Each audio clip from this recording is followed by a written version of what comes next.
Good morning, good afternoon, and good evening, and welcome to another episode of The Season Keepers, the show where the only two people we recommend keeping for the season is us. My name's Matt, aka Clean Sheet Wipeout. And my name's James, aka FPL Drug. How you doing, mate? Good to see you. Yeah, enjoying the international break. Feeling refreshed. Yeah. Wow. As much as I can do. Obviously, we've got the ChampMan to fill our time now, so it makes it a little bit more bearable, I think. Yeah, no. Well, I think the only thing I enjoyed about the international break so far is obviously ChampMan last Thursday, and something I watched at the same time was Scotland finally fucking qualifying for a championship.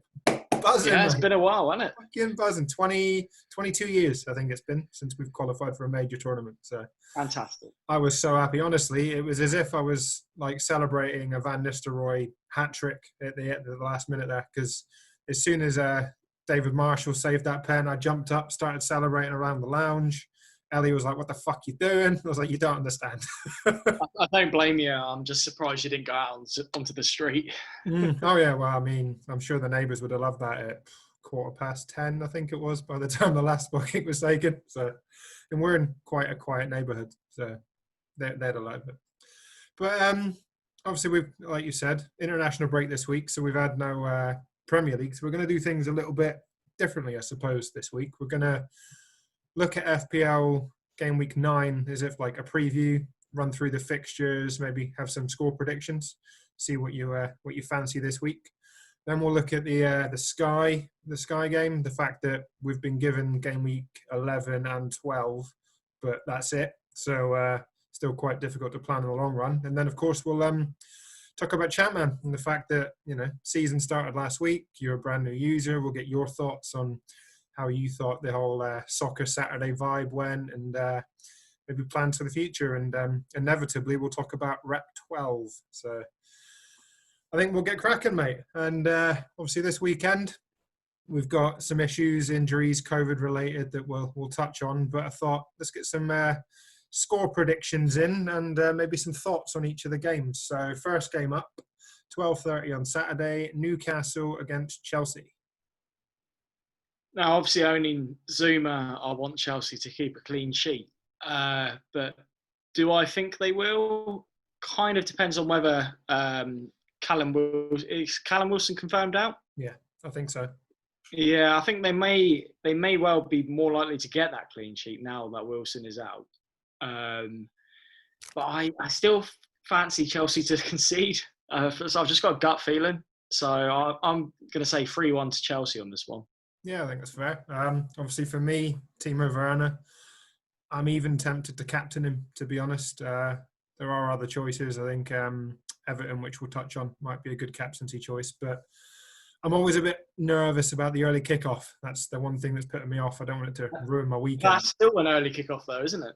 Well, yeah, but I mean, early kickoff is in first game of the game week. So the last thing I need is Werner to get 2 points. And then I've got 9 more games to not look forward to after my captain did fuck all. But I think Chelsea will keep a clean sheet. And I think if they've got all guns firing, I'm going to say 3-0 Chelsea for this one. Next game in, and a team that's incredibly topical at the moment, you've got Aston Villa against Brighton. I think it completely depends which Aston Villa turn up. If we've got the Aston Villa that played Liverpool, then obviously they're going to walk all over Brighton. But we saw that display where they sort of let us down, really, for those of us that own Aston Villa assets, for the game against Southampton, where they got kind of walked out all over the first half. So if that Villa turns up, then I reckon it'll be a closer game. So hard one to call, but I think Grealish is in form, and I think ultimately Aston Villa are going to win 2-0. Okay. Admittedly, to be fair, Villa did score 3 against us, albeit in the last 12 minutes. So if you run the likes of Grealish, you still got the returns. But yeah, I think the way you touch on, obviously, Villa form team at the moment. Obviously, they put 7 past Liverpool. They've spanked Arsenal in the last game week, made them look like mugs at times, to be honest. And like you say, I think Jack Grealish is probably one of the most in-form players in the game at the moment, and is one that I'm definitely looking to bring in. I think he's as close to, well, we say essential, but yeah, I think Jack Grealish is going to be in a lot more teams in both Sky and FPL going forward. I think they'll concede. I think it's going to be 3-1 Villa in this game. Third game, and arguably, probably for me, the biggest game of the weekend, the one that I'm most looking forward to watching, is Spurs against Man City. For me, I'm thinking it's a tough one to call, to be honest. I think 1-1. Okay, yeah. Return from either Son or Kane, and maybe a Gabriel Jesus goal. Oh, interesting call. See, I think it'll be more of an open game. I know Jose potentially could set up to kind of stifle City a little bit, but given the results that City have had recently, obviously we've got the international break. Pep will be keen to, I think, start with a bang when they come back. I can see it being quite open. I'm going to say 3-2 Man City. I'm going to go for a cracker. Inevitably, I think you'll be right, but I'm going to say 3-2, and that evening game is going to be one that everybody needs to watch. I hope you're right. Yeah, so do I, mate. And obviously the last game on the Saturday, we've got Man United against West Brom, and probably arguably another captaincy dilemma that people could be targeting. Yeah, I think it's going to go one of two ways. Obviously, people are going to be looking at Bruno. But if West Brom can put in a defensive display that they put in against Spurs, yeah, I think it may be a harder game than people expected. It screams Bruno captaincy if you own him, to be honest. And I still would do that. You can't just not go against that just on the off chance West Brom have another good defensive day, because on the other hand, they may well get turned over 4-0. But Bruno, obviously, he's on pens and he's always a threat with assists, and now he's even popping up with headers. So I think you've got to captain him and obviously look to bring him in. If Salah, as we'll touch on later, is confirmed out, then it's an obvious move to go to. I think it might be. So are you saying 4-0? I'm saying, that's not my prediction. My prediction is 2-1. Okay. So you are going for the touchy affair. Yeah, I think you've touched on it there. I think, Bruno is arguably the best captaincy choice this weekend in FPL, and obviously is the standout captaincy choice, I think, for the Sky game on the Saturday. I think it depends for me on, say, Rashford's fitness. I know obviously he's missed out for England. It's whether he's confirmed fit enough for United this weekend. Ideally, they kind of obviously want Rashford fit alongside Martial, potentially Greenwood. Again, he's got fitness issues at the moment and personal issues, which, the media, I think, are wrongly kind of jumping on and scrutinising, and just leave the kid alone. But, I think Man United, again, I think they could keep a clean sheet in this one, and I'm going to say 2-0 United. I think West Brom will start well, but United will potentially find a way to break them down. And I'm going to go 2-0. First game on the Sunday, or say Sunday morning, it's midday, and it's on BBC. That's Fulham against Everton. Yeah, great news to see Premier League football back on the TV, terrestrial TV, and I think Calvert-Lewin is obviously another good captaincy option if you perhaps don't own Bruno Fernandes. I think away at Fulham, it's a decent fixture. Fulham have looked better recently, but I still fancy whoever's playing them to beat them. And I could quite easily see this being 3-0 to Everton. Yeah, I think you're right. And Richarlison's back for this one as well. So you'll obviously have Richarlison, DCL, hopefully a fit and fire, and James Rodriguez, given he was clearly not fit in the last game. I think, probably played because he wanted to play rather than, the fitness and fitness team allowing him to play. So, I think Everton will score early in this game, hopefully, break Fulham down, and be good for us captaincy owners, in Sky again. Potentially FPL, like I said, Calvert-Lewin for me is arguably one of the better captaincy options for my team. And yeah, I'm going to also say 3-0 Everton in this one. Second game of the day is Sheffield United against West Ham. Bit of bad blood in this fixture from the old Tevez and the Mascherano and the points deduction. I know West Ham and Sheffield United fans don't particularly get on over that issue. And I think the score will be 2-1 West Ham. I think West Ham will just edge it. I think Sheffield United will be in the game. They'll probably get them a goal. But I think West Ham will have enough to beat them, whether it be coming from Bowen or maybe even Haller. I think West Ham are going to just edge them. Yeah, I think for me it depends on Antonio's fitness. I don't think we've seen anything at the moment to confirm whether he is going to be fit enough for this game or whether he'll miss out. So hopefully we'll get a bit more in the presser from Moyes towards the end of the week. Obviously, we're recording on Tuesday. If there's no Antonio, I think Sheffield United will... I can't see the likes of Allo breaking them down as well as, say, an Antonio kind of with his pace and his strength. So if Antonio doesn't play, I'm going to say 1-1. I'm going to say a score draw in this game. Yeah, I'll stick with that. Even if Antonio plays 1-1. Good shout. I can see a Kufal peach of a cross just landing on Haller's head. So that's what you want, mate. It's what you want, but we'll see. I think another cracker of a game in the afternoon is going to be Leeds against Arsenal. Another tricky one to predict, I think. Again, it depends what Arsenal turns up. Yeah. But Arsenal haven't really been turning up at all recently. No, shit against Aston Villa.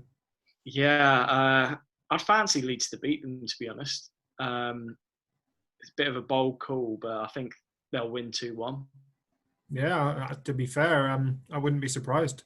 Like you said, Arsenal haven't exactly been firing. And I think one of the issues which we've touched on before is that front line. They just don't seem to know of a way to get kind of them all firing. It doesn't seem to be working with obviously Lacazette through the middle and then either Pepe or Willian to the right and then Aubameyang to the left. Like we said, Aubameyang's predicted at the moment XG for the season is to score 2 goals. It's fucking madness. Yeah, it's ridiculous. Just play Aubameyang through the middle and maybe Lacazette just in behind and then 2 wingers. And then if that's the detriment to one less midfielder or central midfielder, then fuck it. Yeah, it's easy for us, isn't it? But no, I think... Yeah, well, yeah. I think you might be right. I can see Leeds winning this one. And I'm going to go out on a limb and say 3-1 Leeds. Wow, even bolder. Yeah, going to go bold, 3-1 Leeds. And then the final game on Sunday, which I'm really looking forward to, albeit we could see Liverpool's under-21s team, the way that their injuries and COVID's going, but it's Liverpool against Leicester. Another thriller. Obviously, yeah, Liverpool's very depleted squad. I think it's going to be... It's very hard to call. It's going to be similar to the Spurs City game, I think. Either one of those sort of explosive affairs, end to end, or a fucking ball fest. So, I want to say 1-1. I see a Jamie Vardy goal and a Mane goal. Yeah. Not great for my FPL team. Vardy, I'll take it, but Mane probably not. Yeah. I think you might be touching on something there because obviously got the issue that, there's no Trent, there's no Gomez, there's no Van Dijk.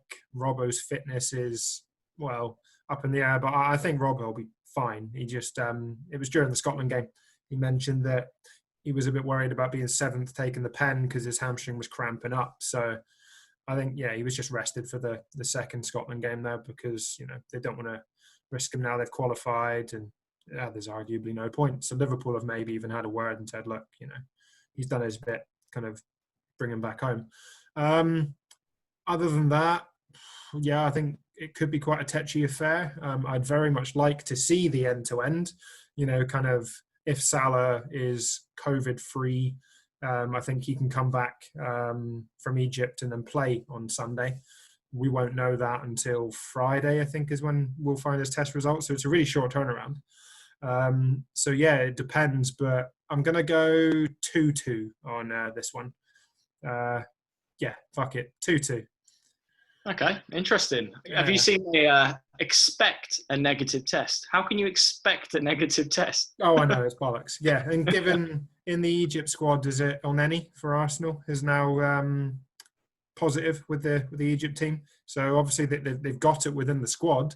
Whether that came from Salah, who got his positive test after attending his brother's wedding, and if you've seen the videos, I mean, there's 200 people there fucking dancing away. So given it's a global pandemic, I can't see Liverpool being particularly happy if he does return a positive test, and he's got it from attending his wedding. So yeah, it's a tricky one. Like, it is his brother's wedding. It's not like it's just his mate. no. Yeah, just an old friend or whatever. It is his brother, but understandably, you've got to take the precautions in these times. So, yeah, I don't think they'll be too pleased. Well, especially not when you're being paid hundreds of thousands of pounds to earn points for your Premier League team, and Well, yeah, he's their star player. Exactly, and you potentially contract COVID from, I know it's your brother's wedding, but your employer has to surely take precedent as well. So we'll see. Monday night, obviously, the Monday games return for this week, and we've got Burnley against Crystal Palace as the first one at 5:30. 0-0. Straight in, doesn't give a shit. 0-0. I feel like they're going to be 0-0. Yeah, I can't see it being a great game. Potentially targeting Zaha for Sky in this one, just as coverage, which we'll touch on later. But yeah, I'm not really that interested in this game, to be honest. I'm going to say 1-0 Palace. I might change my mind. 5-0 Palace. Just remembered I've got Zaha in my team. Oh, wow. Oh, now you change your fucking mind. Exactly. On the back of a good performance against Leeds. Yeah, fuck it. 5-0 Palace. 5-0. All right. I might tune into that one then, Just as I finish work, I'll get the TV on. Burnley Crystal Palace. Brilliant.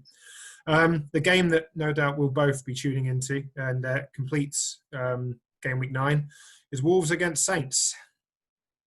Another tough one for me to call. I mean, I own Kyle Walker-Peters. I own Kilman. So I'm in two minds which one to play or not even play either of them, to be honest. Yeah, it's understandable. It's a tricky one. Kilman, obviously, less of a threat for assists than Kyle Walker-Peters, but then I feel like Wolves are more likely to get the clean sheet. And I think it's going to be like a 1-0 Wolves win. I think it's going to be a cagey game. Oof, yeah, going against us there then, are you? No, yeah. I think it's going to be a tricky affair. Obviously, Ings is still going to be out. There's fitness issues of Prowsey. I'm hoping he's going to be fit, but we haven't heard otherwise at the moment. He obviously pulled out the England squad.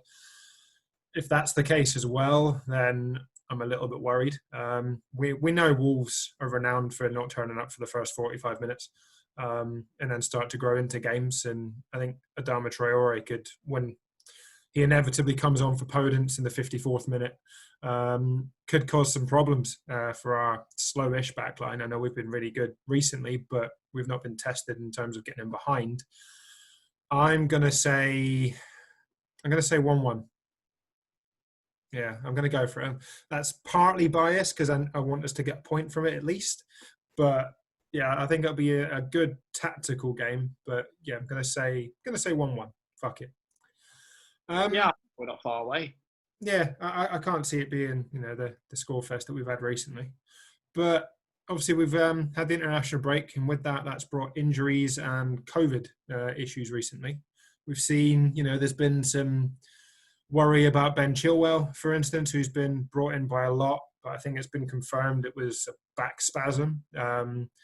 He might even be fit enough to play for England tomorrow. I can't see them risking him. They'd be stupid to, and surely, Chelsea wouldn't be too pleased if he gets risked. But hopefully, for owners and for the masses that arguably have ridiculously brought him in during the international break anyway, baffles me every fucking time that we're seeing all these price rises. But yeah, I think he should be okay, shouldn't he? Yeah, I think he'll pull through, so to speak. I mean, he's not dying, but he'll make the game win. Killing him off. Yeah, he'll make it. Salah is a bit more up in the air. So again, I think the best thing to do is hold your transfers. Obviously, Yeah.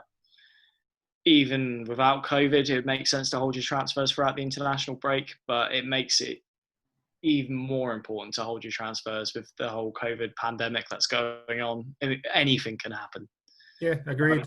We get a positive test on Friday. Yeah, we might even get a positive test that we don't know about, and we don't find out about until the game week starts, and there's fuck all we can do about it. But yeah, it pisses me off that we see all these price rises and price falls during the international break. But I think it's more because we're a bit more reluctant, obviously, given the current situation, whereas some people don't particularly worry about it and deal with the consequences afterwards. So it is what it is, isn't it? But yeah, it is.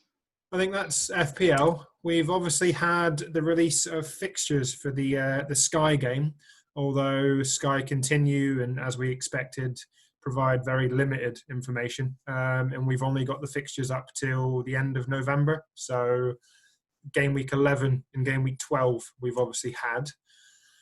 There isn't a lot in it. Obviously, we still see the Monday night games, the Friday night games. The one thing that I've looked at, and there seems to be quite an obvious potential 2-for-1 if you don't already have coverage, is with Crystal Palace, because they're obviously the Monday game this week.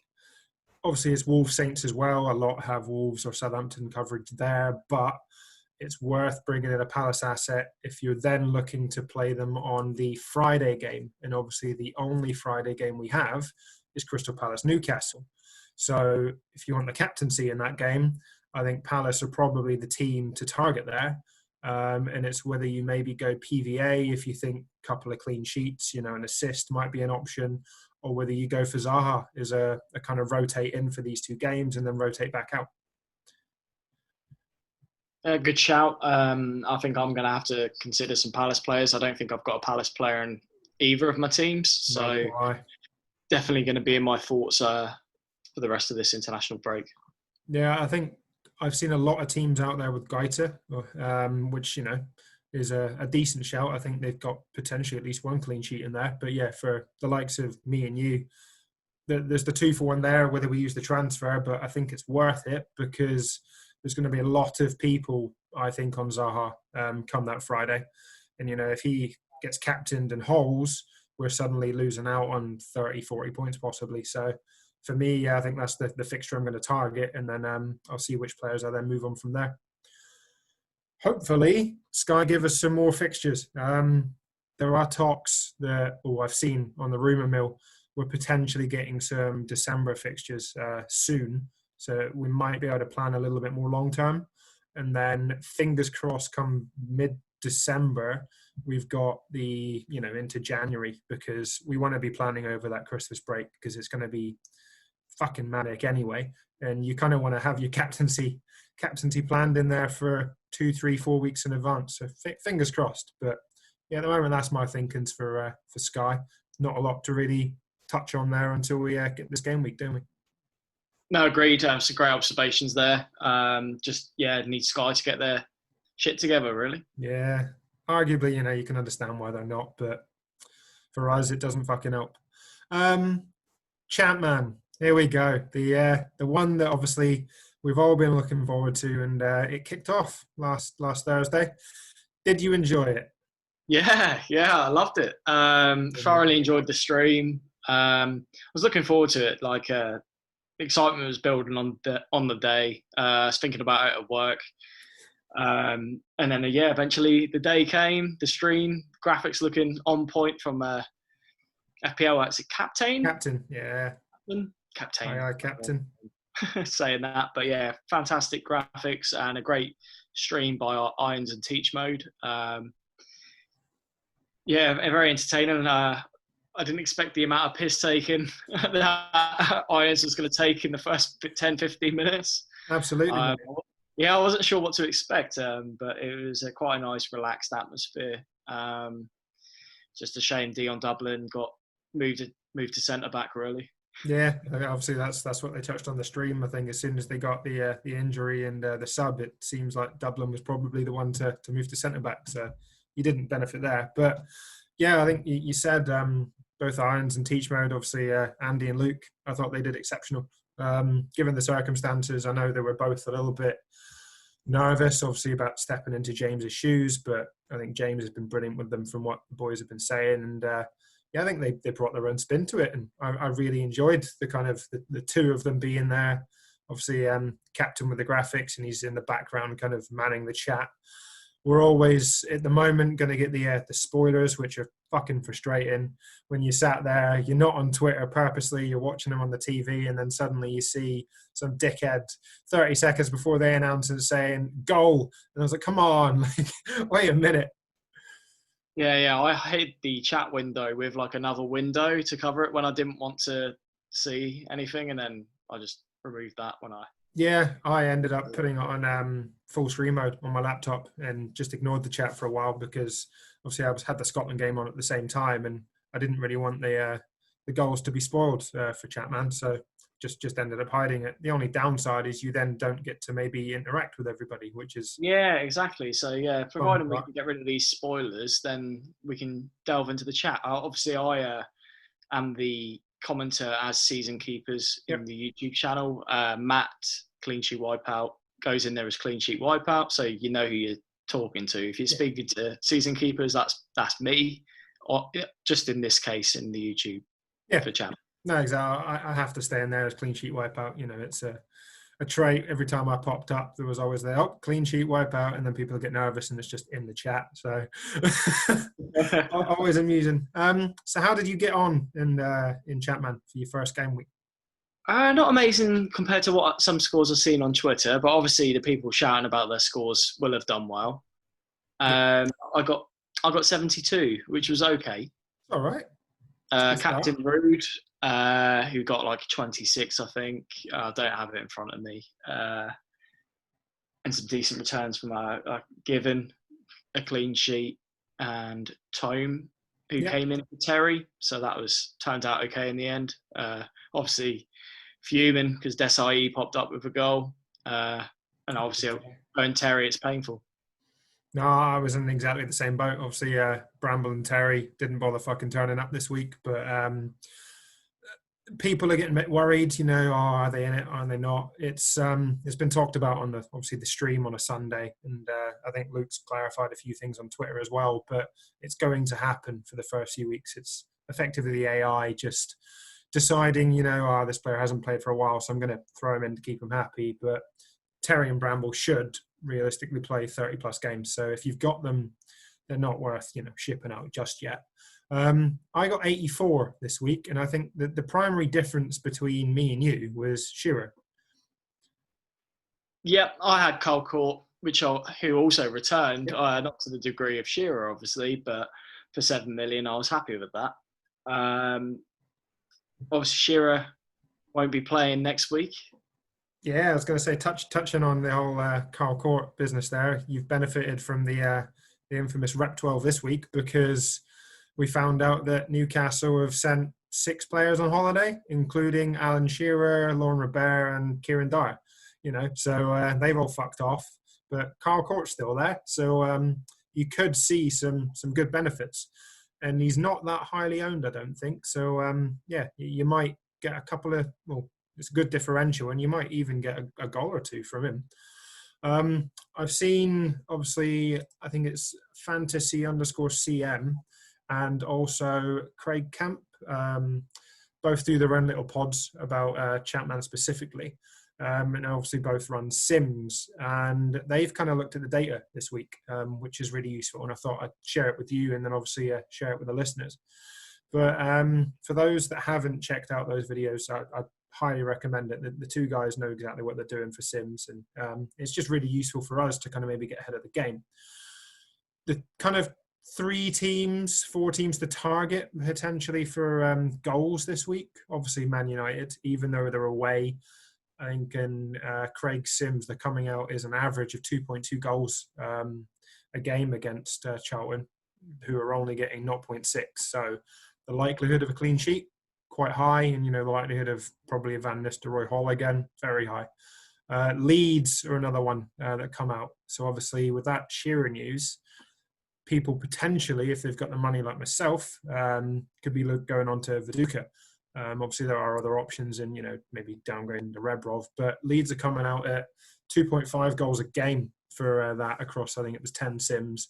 Millwall only 0.4. So if you've got Ian Hart, I think you're almost guaranteed a clean sheet there. So that would be quite good. And you could even see some, assists or even a goal. So you might benefit quite highly there, mate.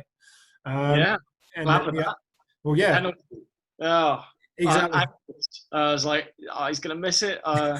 Thankfully, he buried it.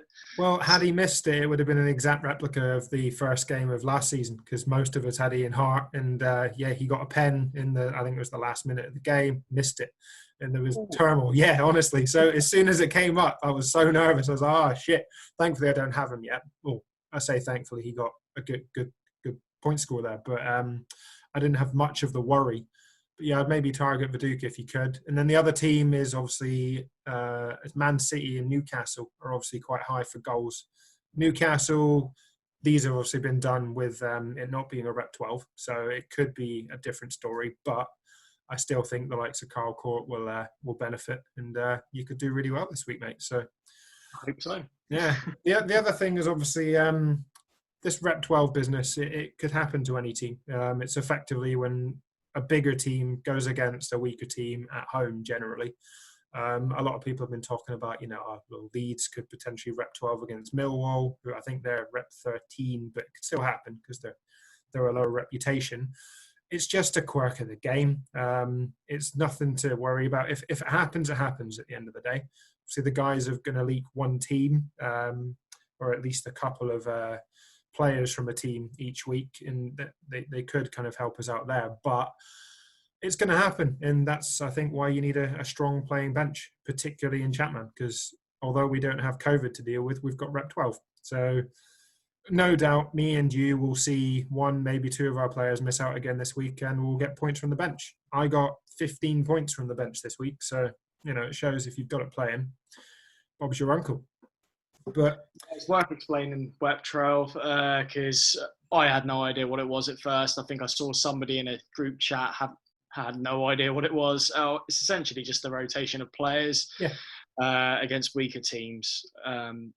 So it's something to watch out for in this game. So something potentially with fixture planning as well, because where you'd normally target those fixtures, you'd maybe want to target the mid-table teams that they play, as opposed to the bottom of the league kind of fodder where they'll get their squad rotated. Yeah, potentially. And I mean, it's not going to always happen. So, if Leeds play the reputation 12 teams, they might only Rep 12 against 1 out of 7 of them, So it's not going to. And then obviously when Viduka, for instance, isn't repped, then he could get a hat-trick, and you don't want to miss out on that. But I guess that highlights the point of the playing bench. So last week, I had no Whelan. I benched him, and I thought, oh, it's risky, but I will. He ended up coming in for Bramble, and then obviously got his goal. So that's kind of why you want that bench playing. But good luck for the week, mate. Hopefully it'll be just as fun on Thursday. Before we finish, ChampMan, who are you looking to captain this week? Currently, it's on Van Nistelrooy. Okay, yeah. To be fair, I think that's a fair shout. I'm going to probably captain Mark Viduka purely because I've brought him in. And I think the reason I'm bringing him in for this one sole week before moving him on next week is, for the captaincy. So I think I might go against the grain and try and risk it early on. We'll see. That's a fair shout. If I was bringing him in, then I would, but I'm not. So I'm not going to. Going to go with the safe pick. That's fair, mate. Well, fingers crossed it's just as fun, and I'll see you on the chat there. Right, let's jump on to questions. And obviously, we've got quite a few again. Thank you very much. Straight into it with FPL Thomas, who sent us a couple of questions. First of all, should Sky introduce any additional transfers due to COVID-19? Not something silly like 20, but maybe 5 more this season as a one-off? I wouldn't say 5, but I would like to see maybe potentially a free transfer for any players in your squad that get COVID. So those transfers are only given to you once that player is confirmed to miss that game. So then you can then correct your team. Maybe they could do a limit on that. You get like 2 or 3 instances where that can happen. Or arguably, I guess the best way is just to leave it as it is, and we're all in the same situation. Yeah, I think for me, I'd leave it as is. Like, we're all in the same boat at the end of the day. We're all having to deal with the pandemic. We're all having to deal with, the injuries and the kind of players missing out because of it. So I think there's a whole risk versus reward scenario. The fact, it's particularly important that in Sky you don't make moves until you've had all the press conferences. And obviously we get that early team sheet for a reason. So again, you've got that opportunity if someone does miss out to then move them on. In Sky, I don't think there's any point in making early transfers. So yeah, I'd probably keep as is and just, play the game. It's the enjoyment about planning. We've got risk versus reward, and you're always going to have those days where you're just like, for fuck's sake, for instance, Fernandez has missed out, but loads of us have got him in. So we'll have to wait and see. The second question from Thomas, and one that I quite liked, was what non-FPL podcasts do you listen to, if any? I tend to watch more YouTube videos than I do listen to podcasts. There's a few podcasts I listen to, but in terms of non-FPL video content, I am a big fan of Bold and Bankrupt. He's this English YouTuber that goes around sort of former Soviet Union countries. Okay. So basically a bit of an alternative travel blog. I'd recommend him on YouTube. He's great. Nice. Really entertaining videos. And then Atomic Shrimp on YouTube as well. He does such a wide range of content, from baiting scammers to make wood carving to cooking things. He opens random cans from all around the world of like different produce. So like, I don't know, coconut water and weirder things like, I can't think of anything right now off the top of my head, but it's a great channel. Those are my ones. Yeah, I know that you're well into your YouTube, aren't you? I'm more of a podcast kind of guy. Plug in most of the day whilst I'm working. I quite like, sporting wise, I listen to the Guardian Football Weekly, the Totally Football Show, and the Football Ramble for my sporting context away from FPL. I just quite enjoy the debates that they have on there, the way that they cover the games.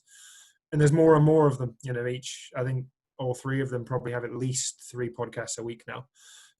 But my true guilty pleasure is every Friday I will always tune in to Shagged, Married, Annoyed, which is Chris and Rosie Ramsey. It's kind of, just about their relationship, the trials, the jubilation and the turmoils of kind of like the relationship, and a bit of banter, and obviously the kind of gross nature of some of the questions as well. They talk about shit a lot, babies, that kind of stuff, and scenarios that people find themselves in sexually in, encounters. So it's just fun. It's a good hour. It makes me laugh and it cheers me up at the end of the week. So yeah, for me, Shag, Married, Annoyed, I'd highly recommend it. Sounds interesting. It's good fun, mate. Rob Reed sent in a question. With the plan of transferring between premium assets, who would you recommend as the best captain pick in each of the next 4 game weeks for ChampMan? For me, it's fairly simple. I've gone Ruud van Nistelrooy for the next 3, with Viduka on the 4th game week, the last of the next 4. I had a feeling you would. Yeah, and potentially you could go Viduka for this game week as well. But yeah, I've gone RVN for the next 3, and then the last Viduka. All right, yeah. Well, I think I won't mention Van Nistelrooy because you have. And I think we all know what he's capable of. But for me, game week 2, other than Van Nistelrooy, it's Viduka, which I'm going to go with. Game week 3, I think it's potentially a really good opportunity to maybe move on to Boksic and Rebrov. Both have got very good home fixtures. Game week 4, again, I think, if you are targeting, for me, for instance, I'm moving Viduka to one of them because I don't like Leeds fixtures after this week for 2 or 3. I'd probably go Boksic or Rebrov again in game week 4. Game week 5, if the doubles happen, which I don't think they're likely to, given cup fixtures, but if the doubles did happen, obviously Thierry Henry and Robbie Fowler, both have good fixtures in 2, but I can't see it happening. However, I still think Henry or Viduka could maybe be the best of the bunch with a single home fixture. So those are the players I'd maybe be looking to target over the next 4 weeks, mate. Question in from FPL Ray Gooner. Who is the best Shearer replacement in ChampMan? For me, I think Court short term, or if you want a straight swap in terms of value, Viduka. Yeah, I think for me, if you've got the money there, I think you need 1.5 million to go straight to him. Then yeah, Shearer to Viduka is probably the best shout. But like I've said, Revrov and Boxic probably have a better string of home fixtures over the next 4 to 5. So even if, you potentially won't see the returns this week, if you're looking more longer term, then maybe move on to Revrov or Boxic and then, hold them for maybe the next 3 or 4. We've got a question in from Stian Denstad. I really hope I pronounced your name right there, mate. Hi, guys. How safe do we feel about Millwall's rep 13? Could going from Shearer to Viduka start with cocky smiles and end with tears and profanity? Fucking hope not. It may well do, but I think providing you've got a decent bench, it's worth the risk. Seize the day. Carpe diem.